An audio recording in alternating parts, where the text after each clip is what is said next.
ఆనాడు పొలంలో తీసినప్పుడు మీరు అలా వస్తున్నారు కానీ మీకు కనిపించేది ఇప్పుడు అంతా ఈనింది. ఇది నెల రోజుల కింద తీసినాం సార్. నెల రోజుల కింద తీస్తే ఈనలే కాబట్టి మంచిగా వచ్చింది. 5 రకాల వరితోనే వేసినాం. ఇప్పుడు అంతా ఏమైంది, వరి అంతా ఈనింది, కలర్ పోయింది, ఇక తెల్లగా గొలలు కనిపించేది. కాకపోతే మీరు ఒడ్డుమికలు చూడవచ్చు. ఇట్లా ఇటేమో మీరు సుదర్శన చక్రంలో ఉంటారు, ఇక్కడ పక్కేమో విజిటింగ్ కార్డు ఉంటుంది. మీరు అల్లరి చేయకుంటుంటే స్థిరంగా ప్రకృతి వ్యవసాయంలో ఎంజాయ్ చేసి మీరు అంత బాగుంటుంది. ఎవ్వరు చేసినా ఇట్లా పిల్లలను రప్పి ఎందుకంటే వరి ఖరాబ్ చేస్తారు, ఎందుకు రిస్క్ అని ఏ రైతు విలువడు. ఒకవేళ పిలిస్తే 500 ఫీజు. ఇప్పుడు అమెరికాలో కూడా నేను చూసిన సార్, అమెరికాలో ఆర్గానిక్ వ్యవసాయం అంటే ఒక్కొక్కరికి 750, 2010లో 750 తీసుకొని మేము ఆర్గానిక్ వ్యవసాయం చూసినాం. మరి మీకు అక్కడ ఫీజు ఏం తీసుకుంటలేదు. మీకు అందరికి జ్ఞానం చెప్పాలో మన భారతదేశం పైకి రావాలనే ఉద్దేశంతో ఇట్లా చెప్తున్నా. రేపు కాకతీయ వాళ్ళ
స్వల్పకాలికము, మధ్యకాలికము, దీర్ఘకాలిక రకాలు 3 రకాలు ఉంటాయి. ఇది యావచ్చుకోండి. ఇంకోటి ఏం చెప్తాం, ఇప్పుడు మన భారతదేశంలో తినే వేరే ఆహారం బియ్యం కూడా మస్తు రకాలనే 1000 రకాలు. కానీ మీకు అర్థమయ్యే రీతిలో 3 రకాలు చెప్తాం. అంటే ఇప్పుడు మీకు తిరుమలలో చూసే పంటలు ఇలా 18 రకాలు ఉన్నాయి. ప్రతి ఈ పక్కన ఒక వెరైటీ, ఇక్కడ పక్కన ఒక వెరైటీ, ప్రతిది ఒక వెరైటీ. ఉదాహరణ మీకు చెప్తాం. ఇక్కడ ఉంది కులాకార్, దాని పేరు కులాకార్ అంటారు. ఇక్కడ ఉన్నది చిట్టి ముత్యాలు అంటారు. ఇక్కడ ఉన్నది చైతన్య ఉన్నది, ఇక్కడ ఉన్నదేమో బాస్మతి. ఇక్కడ ఒక్కొక్కదానికి ఒక పేరు ఉన్నది. ఈ పేర్లు కూడా చెప్పమంటే అన్ని పేర్లు చెప్తాను మీకు. అంటే ఇది ఏమంటారు, నాటు రకాల వడ్లు. అర్థమైంది? నాటు రకాలు, ఇది నాటు రకాలు. ఇంకా 18 రకాలై, ఆ 23 రకాలు ఉన్నాయి. విజిటింగ్ కార్డు వేసిన మీరు అందరూ అర్థం చేసుకోండి. అందులో విజిటింగ్ కార్డు అడ్రస్ వేసిన మీకు సాగు ఊరిపెడతారు స్కూల్లో చెప్పేటప్పుడు. అందరికి విజిటింగ్ కార్డు అందది. కాకపోతే ఇప్పుడు అంతా ఈని మక్కిపోయింది కాబట్టి మీకు ఏర్పడదు. ఇప్పుడు అది డ్రోన్తో తీసినాం 4 రోజుల కిందట. డ్రోన్తో తీస్తే విజిటింగ్ కార్డు వచ్చింది. ఆ విజిటింగ్ కార్డు ఇండియాలో ఎవరు చేయలే, నేను కష్టపడి చేసిన. అంటే ప్రపంచంలో ఎక్కువ ఇక్కడితో కష్టపడే దేశం జపాన్. ఇక్కడితో కష్టపడే దేశం జపాన్. నాకు మా ఉపాధ్యాయుడు, నేను దీనివల్ల అనుకున్న 6వ తరగతి అప్పుడు మా ఉపాధ్యాయుడు ఏం చెప్తుండే, ఏ వర్క్ చేసినా, వ్యవసాయం చేసినా, పారిశ్రామిక చేసినా, సాఫ్ట్వేర్ జాబ్ చేసినా నిండు మనసుకొని పని చేయాలని చెప్పింది. అన్న నిండు మనసుకొని పని చేస్తే నువ్వు డెవలప్ అవుతావని చెప్పింది. అది దృష్టిలో పెట్టుకొని చిన్నప్పటి నుంచి 6వ తరగతి ఎంత వయసు తగ్గుతున్నాను. అది దృష్టిలో పెట్టుకొని నేను ఫుల్ వరకు ఇంట్లో ఎవరికైనా మా పొలం పని అయిపోయినాక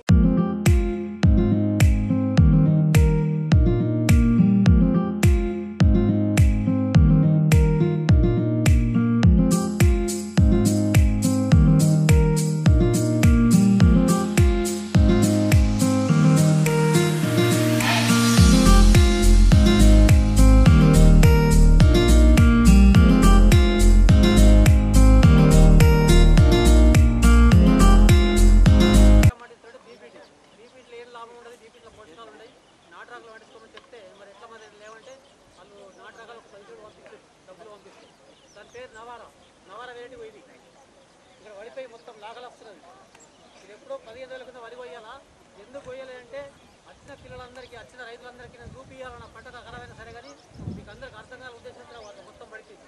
ఫస్ట్ సంవత్సరం నవార పెట్టిన నవార కెమికల్ పోసినట్టే పంట వస్తుంది, దిగుబడి బాగా తక్కువ వస్తుంది. కానీ అది బియ్యం పడుతుంది రైతుల్లో కుండలో వంట వేసుకొని కొద్దికి కానీ కుండలో వంట వేసుకుంటారు.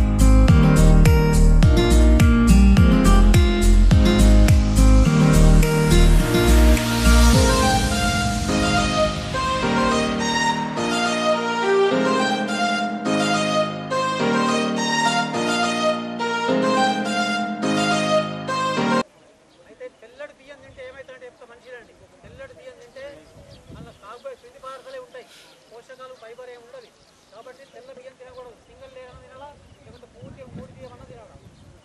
అయితే రైస్ మిల్లో పాలిషింగ్ చేస్తే బాగా ఇట్లా పాలిషింగ్ చేస్తే తెల్ల బియ్యం అయిపోయి అలా తౌడు బాగా వెళ్ళి బాగా లాభపడుతున్నారు రైస్ మిల్లలు. మనకు తిరిగి తీసుకుపోతారు, తెల్ల వేసుకొని మనకి ఇట్లా వేసి పడిపోతున్నారు. అన్నిటి మనం తిని ఆరోగ్యం ఉండలేవు. మరి పాలిషింగ్ చేస్తే ఏమేమి కోల్పోతున్నారో అంతే క్లీన్ చేయండి. పాలిషింగ్ చేస్తే 100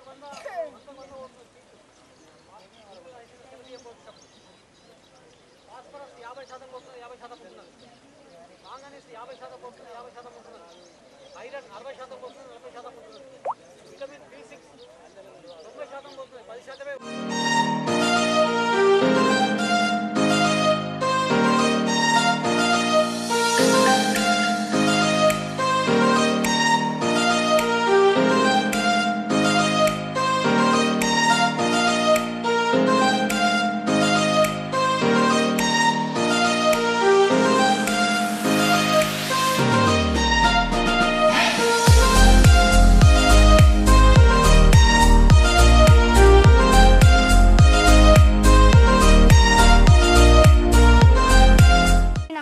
నా పేరు అనన్య. నేను శ్రీ చైతన్య స్కూల్ నిజామాబాద్ 1 బ్రాంచ్ నుంచి నిజామాబాద్ 1 బ్రాంచ్లో 9వ తరగతి చదువుతున్నాను.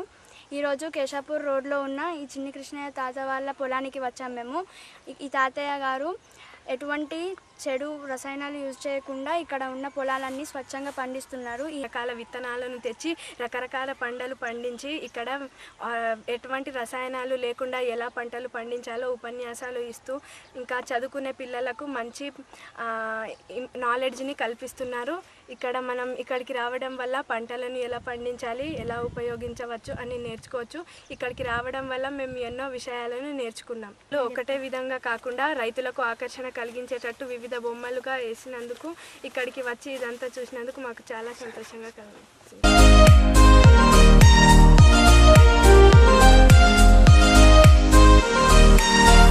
ఇక్కడ ఈ రకంగా పంటలను పండించాడు. 16 రోజులను తీసుకొని ఒక్కొక్క రోలో వివిధ రకాల విత్తనాలు వేసి పంటలను పండించారు. శ్రీ చైతన్య స్కూల్ తెలుగు టీచర్ని. నిజంగా ఫీల్డ్ ట్రిప్ ప్రకృతి వ్యవసాయం రావడం వల్ల నిజంగా ఒక మంచి అనుభూతి ఏంటంటే మనం బయట దొరికే పంటలన్నీ కూడా పిండి పదార్థాలు ఎక్కువ ఉన్నాయి, అంటే చక్కెర శాతం ఎక్కువ ఉంది. అన్ని రసాయనిక ఎరువుల వల్ల మనిషి యొక్క జీవనం యొక్క శైలి మారిపోతుంది. అంటే ఆ రైస్ని తినడం వల్ల చిన్నప్పటి నుంచే వారికి అన్ని రోగాలు వస్తున్నాయి. కానీ ప్రకృతి వ్యవసాయం ద్వారా జీవామృతం ద్వారా అంటే వాటి లోపల బెల్లం కానీ, పెరుగు కానీ, ఆవుమూత్రం కానీ, పేడ కానీ, మజ్జిగ కానీ వీటన్నిటిని చల్లడం ద్వారా మనిషి యొక్క ఆరోగ్యాన్ని నవారా రైస్ ద్వారా ప్రతి ఒక్కరు కూడా అంటే ఎంత తక్కువ తిన్నా సరే ఎక్కువ బలాన్ని ఇస్తుంది. మనిషి యొక్క జీవన శైలిని అత్యున్నతంగా మారుస్తుంది. మేము ఇప్పుడు భూపనపల్లి శివారులో ఉన్నాము. నా పేరు నాగుల చిన్న గంగారాం, నిక్నేమ్ చిన్ని కృష్ణుడు. నేను ఈ ప్రకృతి వ్యవసాయాలు రావడానికి కారణము 2007లో చాలా ఆరోగ్యరీత్యా బాగాలేకుండా చాలా బరువుగా ఉండింటి, మందు గొల్లీలు తిరుగుకుంటూ బతికి పిల్లలను చదివించిన. మరి ఈ ప్రకృతి వ్యవసాయంలో దిగి దేశీవాళి రకం నవారా వండించుకొని ఆ బియ్యం తినడం వలన నేను ఆరోగ్యంగా మంచిగా తయారవుతున్నా. అట్లా ఒక్కొక్క వెరైటీలో ఒక్కొక్క రకం అంటే రక్తశాల బియ్యం తింటే రక్తం హిమోగ్లోబిన్ పెరుగుతుంది, మాపిల్లే సాంబ బియ్యం తింటే సంతానాలకు సంతానం అవుతుంది, కులాకారు బియ్యం తింటే నార్మల్ డెలివరీ అవుతారు, అంటే సిజేరియన్ ఆపరేషన్ అవసరం లేదు. ఇట్లా రకరకాల బలమైన రకాలు దాదాపు ఒక 30 రకాలు ఇప్పుడు నా దగ్గర ఉన్నాయి. అట్లా మొత్తం కలిసి దేశీవాళి రకాలు 150 రకాలు వండియడం జరిగింది. మరి పండిస్తూ దాదాపు 9 రాష్ట్రాలకు విత్తనాలు ఇస్తూ ఎందరో ఏ జిల్లాకైనా ఎవరైనా రమ్మంటే ఉచితంగా పోయి వాళ్ళకి శిక్షణ ఇచ్చేస్తున్న రైతులకు పంట పొలాలకు పోయి కూడా ఇట్లా వేయాలని చూపిస్తున్నా. ఇక్కడ మన తెలంగాణ అంతా తిరుగుతున్నా, వేరే రాష్ట్రాలకు కూడా నేను పండించిన 150 రకాల విత్తనాల ఎగ్జిబిషన్లో కూడా నేను చూపించగలుగుతున్నా. కాలేజీలకు హై స్కూల్ పిల్లలకు కూడా రమ్మంటే నా యొక్క అవగాహన సదస్సు అక్కడ ఏర్పాటు చేసి వాళ్ళకు కూడా చెప్తున్నా. మరి ఇక్కడ ఈ సంవత్సరం విజిటింగ్ కార్డు ఆకారం అంటే విజిటింగ్ కార్డు నేను ఎప్పుడు ప్రింట్ చేయలే. విజిటింగ్ కార్డు ఆకారంలో నేను ఈ వరి వేయడం జరిగింది. ఈ మీది మళ్ళీ ఇప్పుడు అట్లా ఉంది. ఈ ఆకారంలో నేను 5 రకాల వరితోని విజిటింగ్ కార్డు వేయడం జరిగింది. ప్రతి సంవత్సరం వేసినవన్నీ ఇది ఏకపక్కం వేయడం జరిగింది. దాదాపు 9 సంవత్సరాల నుంచి 8 రకాల బొమ్మలు వేయడం జరిగింది. ఇప్పుడు ప్రస్తుతానికి వచ్చి స్కూల్ పిల్లలకు నేను వట్టిగా మామూలు వేయకుండా సుదర్శన చక్ర ఆకారంలో 18 రకాల వరి వంగడ వేయడం జరిగింది. మరి ఒడ్డుమికలు చూపిస్తే వాళ్ళకి అందరూ అర్థం కాదని ప్రతి వంగడంకు సూర్యుడు ఉదయిస్తే పాయ కిరణం ఎట్లుంటుందో అట్లా సుదర్శన చక్రం ఆకారంలో ఇట్లా వేయడం జరిగింది. మధ్యలోనే నిల్చుండి పిల్లలందరినీ ఈ పాయలలో నిల్చుండబెట్టి నేను ప్రకృతి వ్యవసాయం మీద అవగాహన చేయడం జరిగింది. మరి ఈ విధంగా చేస్తే కొంచెం ఖర్చుతో కూడుకున్న పని. నేను అందరు రైతులను ఈ విధంగా చేయమని ఎప్పటికీ చెప్తలేను. ఏ రైతు చేసినా అరేకరం ఒక మంచి వెరైటీని తీసుకొని దేశీవాళి రకము ఆ వెరైటీ తీసుకొని మీరు పండించుకొని తినండి. ఒకటే వెరైటీ చేస్తే మీకు మంచి దిగుబడి అంటే 20 నుంచి 23 క్వింటాల దాకా వస్తాయి. ఇట్లా రకరకాల వడ్లు వేస్తే దిగుబడి తగ్గి రైతు నష్టపోతాడు. మరి నేను ఎందుకు వేస్తున్నానంటే నేను అందరికీ మంచి విత్తనాలు అందియాలా, అందరూ ఆరోగ్యంగా ఉండాలా, నాకు కొంచెం పెట్టుబడి పెట్టుకునే శక్తి ఉంది కాబట్టి నేను ఇట్లా కష్టపడి అందరికీ ఇట్లా నేర్పుతున్నా. మరి ఇక్కడ కూడా ఈరోజు శ్రీ చైతన్య హై స్కూల్ పిల్లలు మొన్న చెప్పగానే ఇట్లా ఫీల్డ్ ట్రిప్ మరి మీ పొలంలో తీసుకొస్తామంటే రండి అంటే పిల్లలందరినీ తీసుకొచ్చిండ్రు. చాలా ఇంట్రెస్ట్గా లైన్లో నిలబడి చాలా ఇంట్రెస్ట్గా అయినా నాకు చాలా చాలా సంతోషం అనిపిస్తున్నది. ఇందులో ఈ 100 మంది పిల్లలల్లో ఒక 50 మంది పిల్లలు ఈ అవగాహన నేర్చుకొని వాళ్ళ అమ్మనాన్నకి చెప్పి మారిస్తే మా పొలంలోకి వచ్చినందుకు నేను చాలా సంతోషం ఉంటుంది. ఆవేశంతో ఇట్లా ఎందరో పిల్లలకు శిక్షణ ఇవ్వగలుగుతున్నా. మొన్న 3 రోజుల నాడు మన నిజామాబాద్ జిల్లా రుద్రు రీసెర్చ్ స్టేషన్ ఉంది. అక్కడ కూడా ఫుడ్ టెక్నాలజీ ఏ ఫుడ్ తింటే బాగుంటుందో అక్కడ చదువుకునే విద్యార్థులు కూడా ఎంఎస్సీ అగ్రికల్చర్ పిల్లలు కూడా మన బస్సు తీసుకొని వచ్చి మా ఫీల్డ్ చూసి చాలా సంతోషపడి వెళ్ళిపోవడం జరిగింది. నాకు ఇట్లా పిల్లలు వచ్చినందుకు ఇదంతా చూసినందుకు నేను కూడా రైతు హ్యాపీగా ఉండగలుగుతున్నా. చాలా ఆనందంగా ఉన్నది. ధన్యవాదాలు. నా పేరు చందనైన 6వ తరగతి చదువుతున్న శ్రీ చైతన్య స్కూల్లో. మా నాన్నగారు కూడా కెమికల్ యూజ్ చేసి వ్యవసాయం చేస్తే నేను కూడా మా నాన్నగారికి ప్రకృతి వ్యవసాయం చేయాలని కోరుకుంటున్నాను. ధన్యవాదాలు. కూడా ఈ తాతలాగే వ్యవసాయం చేస్తారు. 7 ఎకరాల పొలం ఒక దగ్గర మా ఊర్లో ఉంది. మా తాతగారు కూడా ఎట్లాంటి రసాయనాలు ఉపయోగం లేకుండా స్వచ్ఛమైన పంటని పండించాలే విధంగా నేను మా తాతగారికి కూడా చెప్తాము. ఈ ఫీల్డ్ ట్రిప్కి తీసుకొచ్చినందుకు మా కోఆర్డినేటర్ సార్కి, డీన్ సార్ వాళ్ళందరికీ, స్టాఫ్ టీచర్స్కి మేము ధన్యవాదాలు తెలుపుతున్నాము.